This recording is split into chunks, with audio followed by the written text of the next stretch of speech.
جو پش کیا جا رہا ہے یہ غلط ہے. آپ اس پہ یہ جہالت پہ مبنی ہے، یہ کلاسیکل نیریٹو کہ بھئی اسلام ریگریسو ہے، اسلام بیکورڈ ہے، اسلام جو ہے وہ، اگر ایسی بات ہے تو جو 1000 سال کی ہماری تاریخ ہے، جو ہماری لائبریریز ہیں، جو ہمارے مخطوطات ہیں، جو ہمارے علماء ہیں، بلغاء ہیں، خطباء ہیں، شعراء ہیں، محدثین ہیں، فقہاء ہیں، ان کو آپ کس ٹوکری میں ڈالیں گے؟ ان کو آپ کہاں لے کے جائیں گے؟ 1000 سال تک مسلمانوں نے پوری دنیا کو ڈومینیٹ کیا، حتیٰ کہ جس کو دی انلائٹنمنٹ پیریڈ کہا جاتا ہے یورپ کی تاریخ میں، روشن خیالی کا دور، 18ویں صدی عیسوی، اس دور میں بھی یورپین اسکالرز اسلام کے بارے میں لکھ رہے تھے کہ سب سے بہترین تہذیب جو تھی وہ اسلام کی تہذیب تھی. مثال کے طور پہ میں یہ تک بندیاں کر رہا ہوں، یہ اپنے سے بنا کے چیزیں پھینک رہا ہوں یا اس کے پیچھے کوئی ثبوت بھی ہے. مثال کے طور پہ میں مثال دیتا ہوں آپ کو. ایڈم اسمتھ بہت بڑے اسکالر تھے اس روشن خیالی کے دور میں، جن کی پیدائش ہوئی 1723 عیسوی میں اور 1790 عیسوی میں ان کی وفات ہوئی. انہوں نے بہت مشہور کتابیں، مایہ ناز کتابیں انہوں نے لکھی. مثال کے طور پہ ویلتھ آف نیشنز ایک کتاب انہوں نے لکھی. اوکے، وہ کتاب آج بھی اکانومسٹ پڑھتے ہیں، اکنامکس میں وہ کتاب آج بھی پڑھائی جاتی ہے، اتنی مضبوط کتاب ہے وہ. اب اس کتاب کے جو آتھر ہیں انہوں نے اسلام کے بارے میں کیا بولا یا اسلامی تہذیب کے بارے میں کیا بولا؟ انہوں نے یہی بولا کہ سب سے بہترین تہذیب رومن امپائر کے بعد اگر پروگریشن کو دیکھا جائے یا سائنٹیفک ریولوشن کو دیکھا جائے تو اسلام کی تہذیب تھی. اور اسلام کی تہذیب سے مراد وہی جو لمبرگ صاحب نے بات کی کہ یہ کلچر تھا، یہ ایک کوئی شخص نہیں تھا، یہ کوئی انفرادی عمل نہیں تھا. یہ صرف الاندلس، دیکھیے اگر سائنٹیفک ریولوشن ہوتی ایکسیڈنٹل تو وہ صرف ایک جگہ ہوتی نا، الاندلس میں ہوتی. آپ کہہ سکتے تھے الاندلس میں ایسے حالات تھے کہ وہاں پر مسلمانوں کو کتابیں مل گئی اور مسلمان جو ہے وہ سویلائزڈ ہو گئے. ایسی بات نہیں تھی. یہ پوری کی پوری تہذیب جو ہے الاندلس سے لے کر چائنا تک ہزاروں میلوں کا فاصلہ، اور اسکالرز، انٹلیکچوئلز لائبریریز پروڈیوس کر رہے ہیں، کتابیں لکھ رہے ہیں، ریسرچز پروڈیوس کر رہے ہیں. اور یہ سب ملحد تھے. کیا یہ سب لوگ اسلام سے خارج تھے یا کیا اسلام سے متنفر تھے؟ پگڑیاں پہنی ہوئی تھیں ان لوگوں نے، داڑیاں رکھی ہوئی تھی، نمازیں پڑھتے تھے، امام تھے ان میں سے کچھ لوگ، بلکہ بہت بڑے اسکالر فلسفی جو کرتبہ کے امام تھے، قاضی تھے کرتبہ کے. کن کا نام آج تک جو یورپین جن کو یاد کرتے ہیں؟ ابن رشد، امام ابن رشد، جن کی کتاب میرے پیچھے بھی ایک پڑی ہوئی ہے الکافی کے نام سے. ٹھیک ہے، امام ابن رشد بہت بڑی شخصیت تھے. یا شیخ حسن بن ہیثم جنہوں نے سائنٹیفک میتھڈ کے اوپر بھی کام کیا، سائنٹیفک میتھڈ کے اوپر کام کیا. ان کے جو تھیریز ہیں، ان کے لینزز کے اوپر جو ان کی تھیریز ہیں، ان کی lesser circulation of blood, physics اور میڈیسن پہ بھی ان کا بڑا کام تھا. اس کے علاوہ ابو القاسم الزہراوی جو اسپین میں تھے، جنہوں نے جو انسٹرومنٹس تھے یہ انوینٹ کیے، جو سرجیکل انسٹرومنٹس تھے. ابن رشد جن کا میں نے نام لیا، وہ بہت بڑے فلسفی تھے. انہوں نے ارسطو کی کتابوں پر تشریحات لکھی تھی. ان کی تشریحات پڑھ کے بعد میں یورپین اسکالر جنہوں نے ارسطو کو سمجھا، وہ ابن رشد کون تھے؟ وہ قاضی تھے، کرتبہ کے قاضی تھے. یہ ایک اور بات ہے کہ بعد میں ان کی کچھ کتابیں جلائی بھی گئیں، ان کے کچھ خیالات متنازع بھی تھے، لیکن ان کو اسلامی تہذیب سے باہر تو نہیں پھینکا جا سکتا. علماء کے آپس میں اختلافات ہوئے، ان اختلافات کو آپ سامنے رکھ کے یہ تو نہیں کہہ سکتے کہ سارے کے سارے علماء جو ہیں وہ سائنس کے خلاف تھے یا پروگریشن کے خلاف تھے. یہ بات غلط ہے، یہ افتراء ہے، یہ جھوٹ ہے. بلکہ جتنے اور سوری عدنان بھائی، جو ہزار آپ کہہ سکتے ہیں جو سائنسدان تھے مسلمان، جو آرتھوڈاکس تھے، جن کے خلاف کوئی ایکٹیویٹیز نہیں ہوئی، جو اپنی زندگی انہوں نے گزاری سائنس کی اور پروگریس. دیکھیں ہائیڈرولکس پہ ان کو لوگ نہیں مینشن کرتے. یہ کوئی نام لے کے پھر وہ کہتے ہیں الجاحظ بہت بڑا نام ہے، ہائیڈرولکس پہ کام کیا انہوں نے. ٹھیک ہو گیا. ان کو کون ملحد کہہ رہا ہے؟ لے دے کے 2-3 نام ہے. مثال کے طور پہ ابن سینا کا نام لیا جاتا ہے کہ ابن سینا جو تھے وہ ایک ملحد تھے، تو ان کو کنڈیم کیا گیا. ملحد تو نہیں تھے نا وہ. نہیں، ان کے بارے میں علماء نے کتابیں لکھی اور ان کا رد بھی کیا اور ان کو ملحدی قرار دیا بہت سارے علماء نے. ابن تیمیہ نے مثال کے طور پہ. لیکن اس کا یہ مطلب تو نہیں ہے کہ تمام کے تمام سائنسدان جو مسلم دنیا میں موجود تھے ان کو ایک ہی ٹوکری میں علماء نے ڈال کے سب کو فارغ کر دیا. عدنان بھائی، یہ جو ٹیکٹک ہے، جو اوبویسلی اگر آپ کتاب پڑھیں پیٹریشیا فارا کی سائنس آف 4000 یا ہسٹری، ڈیوڈ لمبرگ جن کو، یا آپ کا پیپر جو آپ نے ایکچولی آن لائن سے اتار دیا تھا، میں آپ کو پھر سے اس کو میں دوبارہ لکھ رہا ہوں اس کو انشاءاللہ. آپ کو یہ نظر آئے گا یہ پورا کلچر تھا جس کے اندر بہت زیادہ لوگ تھے. مگر میں آپ سے یہ پوچھنا چاہتا ہوں کہ جو لوگ یہ کوئی نام لے کے، جس طرح ہودبو یہ کرتا ہے، کوئی نام لے کے یہ کوشش کرنا چاہتے ہیں کہ پورے اسلامک ورلڈ کے جو سائنٹیفک کلچر اور سویلائزیشن اور جو پیریڈ تھا اس ساروں کو ڈسمس کریں، اس کا اینڈ آبجیکٹو کیا ہے؟ کہ یہ چاہتے کیا ہیں کلاسیکل نیریٹو ان چیزوں کے؟ یہ چاہتے یہ ہیں کہ اسلام کو کسی طرح بیکورڈ ثابت کیا جائے، اور اسلامی جو موومنٹ ہے پاکستان جیسے ملکوں میں ان کو جو ہے وہ بدنام کیا جائے، اور جو اسلام پسند لوگ ہیں ان کو ایک بیکورڈ لوگوں کی طرح پیش کیا جائے. تو ان لوگوں کا اصل میں یہ اسلام پسند لوگ نہیں ہیں، یہ اسلام دشمن لوگ ہیں. یہ اسلام کے خلاف ہیں، یہ اسلامی تہذیب کے خلاف ہیں، اور یہ مغربی تہذیب کو جو ہے وہ پروموٹ کر رہے ہیں. بہت گورا کمپلیکس ہوتا ہے. آپ کو ان کے لینگویج سے پتہ چلتا ہے، ان کے لہجے سے پتہ چلتا ہے، ان کے ایکچوئل یہ نیریٹو بھی اپنا نہیں لے کے آتے. یہ ویسٹرن یورپ کا اورینٹلسٹ، یہ گوروں سے بھی زیادہ گورے ہیں. جی بالکل. گورے لکھ رہے ہیں اسلامی تہذیب کے بارے میں، گورے لکھ رہے ہیں.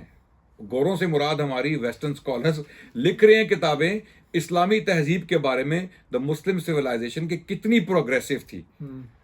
گوروں نے یہ جرت نہیں کی کہ وہ یہ بات کریں کہ مسلمان جو علماء تھے وہ اس پروگریشن کے یا سائنٹیفک ریولوشن کے خلاف تھے. گوروں نے یہ جرت نہیں کی. یہ ہمارے ہی جو اپنے گوروں سے بھی زیادہ گورے اسکالرز ہیں، سوڈو اسکالرز، وہ یہ دعوے کرتے ہیں. ہود بوائے جیسے لوگ یا ان کے جو انڈے بچے ہیں، اس قسم کے لوگ جو ہیں.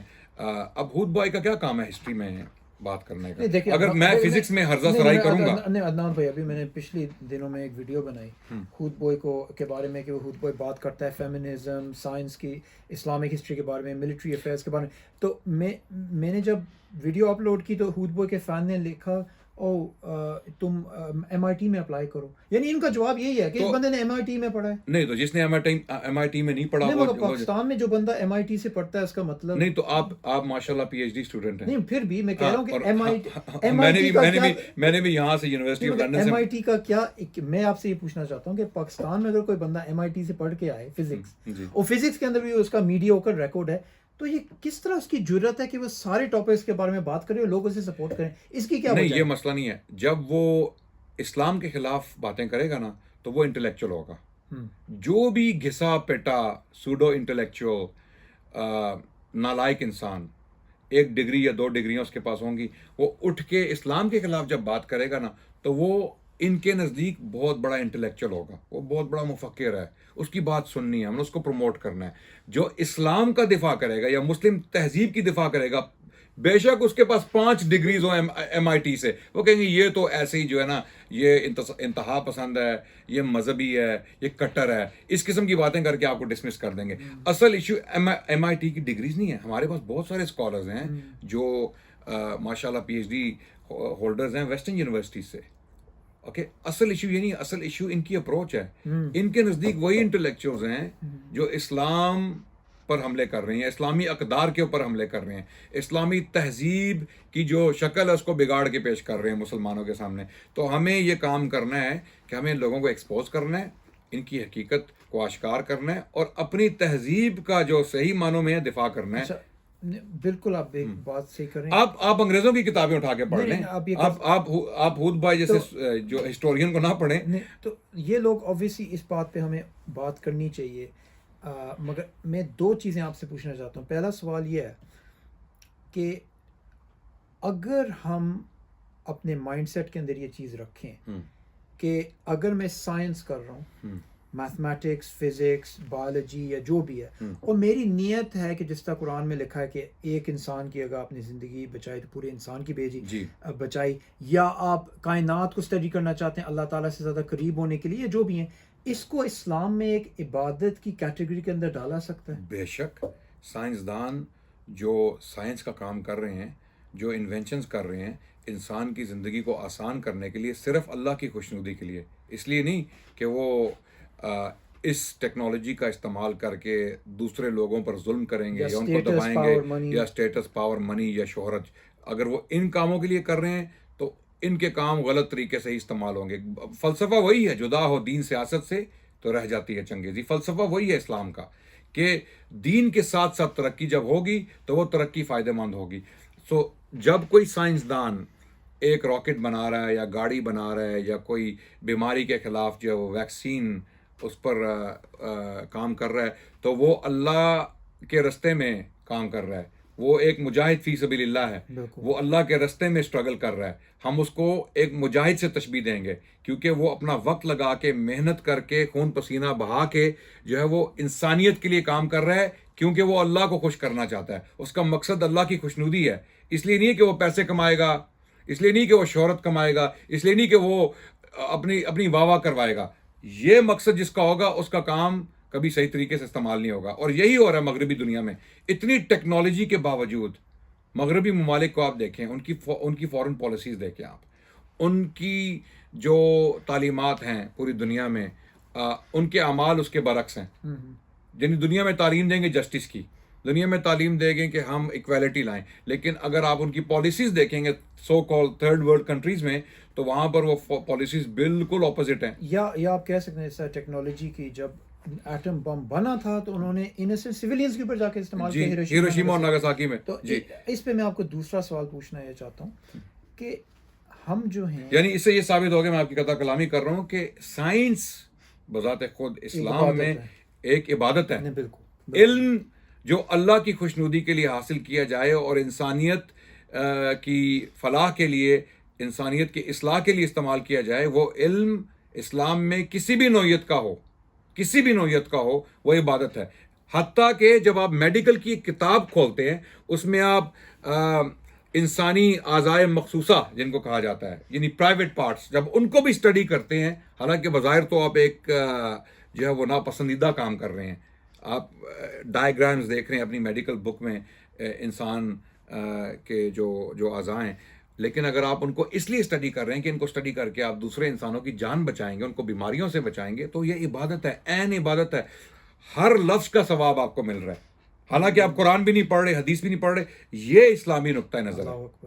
اچھا, اس بات پہ میں آپ کو آخری یہ سوال پوچھنا چاہتا ہوں کہ آپ نے جو وہ پیپر تھا جو انشاءاللہ پھر سے پبلش کریں گے اور پھر اردو میں بھی ہم ٹرانسلیٹ کر سکتے ہیں, اس کے اندر آپ نے صرف اور صرف اسلامک سائنس ہسٹری کے بارے میں بات نہیں کیا. آپ نے ایکچولی جو ایجوکیشن سسٹمز ہیں کہ جو ایکچولی آپ نے بات کی تھی آرڈیلیڈ آف باتھ اور جیمز آف مورلی اور آکسفورڈ یونیورسٹی, کیمبرج یونیورسٹی, ان کے اوپر جو انفلوئنسز ہوئے تھے اور یہ ساری چیزیں ہوئی تھیں. تو اس پہ اگر آپ ایک بات کر سکتے ہیں کہ اگر آج کل مسلمان پاکستان سے, بنگلہ دیش سے, انڈیا سے, افغانستان سے, ٹرکی سے ویسٹرن ورلڈ جا رہے ہیں اور وہاں سے سیکھ رہے ہیں, ٹھیک ہے, اور وہاں سے وہ سیکھ کے یہ جو نالج ہے یہ واپس مسلم ورلڈ کی طرف لے کے آ رہے ہیں, تو سوچنا تو یہ چاہیے کہ ایکچولی وہ پھر یہ لائیں گے اور پھر اسلامک ریوائول شروع ہوگی.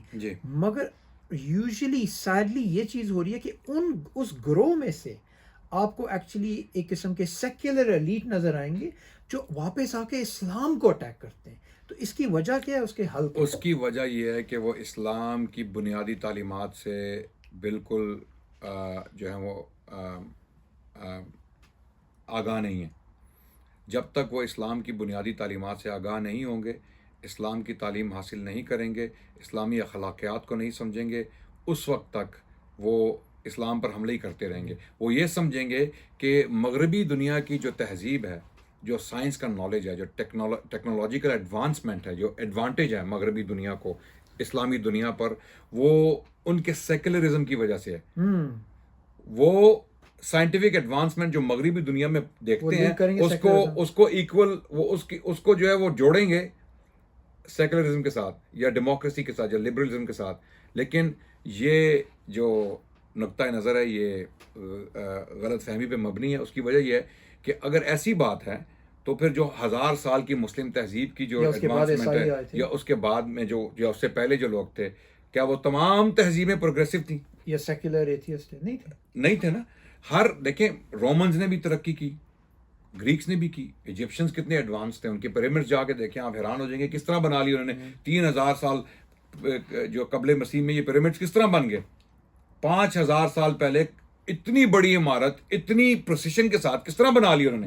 ان کے پاس کچھ ٹیکنالوجی تو تھی نا, تو اگر ہم یہ لاجک اپلائی کریں گے کہ ٹیکنالوجیکل ایڈوانسمنٹ کی وجہ سے تہذیبیں جو ہیں وہ پروگریسو ہیں یا مورلی جو ہیں وہ اپ رائٹ ہیں، تو ایتھیسٹ سویلائزیشن پھر بالکل، ہاں بالکل اور ایبسولوٹلی. ان کا تو آپ یہ بھی کہہ سکتے ہیں کہ انہوں نے لیٹر آن آ کے یورپین سویلائزیشن کو ایک قسم کا ہائی جیک کیا، جی کیونکہ یہ پارٹی میں لیٹ آئے نا. جی بالکل. سیکولر ایتھیسٹ یہ تو ابھی آئے ہیں نا، یہ تو آپ ان 100 سال کہہ لیں، آپ تقریباً 100 سال ان کی زندگی ہے سیکولر ایتھیسٹ کی. اس سے پہلے تو مغربی دنیا کی جو تہذیب ہے وہ تو کرسچن تھی، وہ جودیو کرسچن تھی، رائٹ. کلونیل پاورز کرسچن تھی، کوئین وکٹوریا کرسچن تھی، اس کی امپائر بھی کرسچن تھی.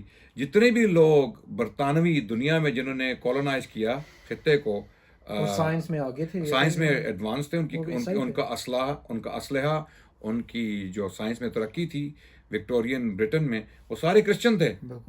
بلکہ ڈاروین جیسے لوگ بھی جو ہیں وہ کرسچینٹی کو نہیں چھوڑ سکے. He became a deist near the end of his life. He didn't deny the existence of God. تو یہ سب چیزیں آپ نے ذہن میں رکھنی ہیں کہ سائنس میں ترقی کا مطلب یہ نہیں ہے کہ وہ تہذیب جو ہے وہ اخلاقی طور پہ بھی بلند ہو. اخلاقیات جو ہیں وہ تہذیبوں کو بلند کرتی ہیں یا پست کرتی ہیں. اخلاقی طور پہ جو تہذیب بلند ہو وہ بچ جاتی ہے، جہاں پہ انصاف قائم ہو اور جہاں کے لوگ خوشحال ہوں. روحانی طور پہ جب لوگ خالی ہوں گے، لوگوں کے دل خالی ہوں گے، لوگوں کے دماغ خالی ہوں گے، اللہ سے جب ان کا تعلق نہیں ہوگا تو وہ ڈپریشن کا شکار ہوں گے. اسی لیے کچھ ٹیکنالوجیکلی ایڈوانس ملک ایسے ہیں جہاں پر سوسائڈ ریٹ بہت ہائی ہے. اسکینڈینیوین ممالک کو آپ دیکھ لیں، آپ جاپان کو دیکھ لیں. جاپان تو ٹیکنالوجیکلی بہت ایڈوانسڈ ہے، بلکہ ویسٹرن سوسائڈ فارسٹ اور بالکل ڈپریشن کا بیڈ روم سے ہی نہیں نکلتے باہر. ایبسلیوٹلی. اس کی وجہ کیا ہے؟ زندگی خالی، زندگیاں ان کی مٹیریلزم کی وجہ سے میننگ لیس ہے. ان کا کوئی اسپریچول تعلق نہیں ہے اللہ سے، اپنے کریٹر سے. تو اسلام یہ بیلنس کریٹ کرتا ہے. آپ ٹیکنالوجی میں ایڈوانسمنٹ لیں، آپ راکٹس بنائیں، آپ سائنس میں ترقی کریں، آپ لائبریریز بنائیں، ریسرچز پروڈیوس کریں، لیکن ساتھ ساتھ اللہ کو بھی پہچانیں اور اپنی سائنس کا مقصد جو ہے وہ اللہ کی خوشنودی بنائیں، نہ کہ اس کے برعکس دنیا میں اپنے آپ کو جو ہے وہ طاقتور بنانے کی کوشش میں آپ دنیا کو تباہ کرنا شروع کر دیں. جی بالکل، اور آپ نے بہت زبردست طریقے سے اس بات کو سمرائز کیا. جزاک اللہ خیر عدنان بھائی. انشاءاللہ ہم فیوچر میں اور ٹاپکس کو کور کریں گے اس چینل پہ. اور اگر آپ کو یہ ویڈیو اچھی لگی پلیز آپ سبسکرائب کریں. اور عدنان بھائی کا بھی ایک چینل ہے، اور میرا دل ہے ایکچولی کہ عدنان بھائی کی جو تھاٹس ہیں وہ اردو میں ہوں آن لائن، کیونکہ آپ کو اکثر یہ چیز نہیں نظر آتی. اگر آپ اس بات سے ایگری کرتے ہیں تو نیچے کامنٹ کرنا. انٹل نیکسٹ ٹائم، السلام علیکم ورحمۃ اللہ وبرکاتہ.